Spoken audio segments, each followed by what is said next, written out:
For today's nail art, we are going to be doing a spring design. My nails are polished I'm Outta Here by Color Club, and I'm going to add a layer of liquid latex around the cuticle area.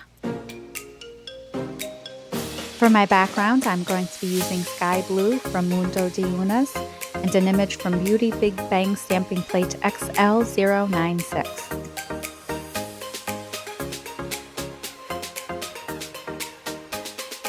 Using that same plate, I'm going to stamp some white flowers over our background.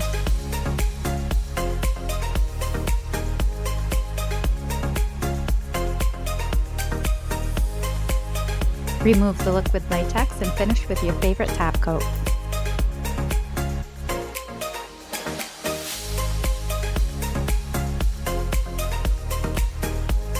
And here's our completed design.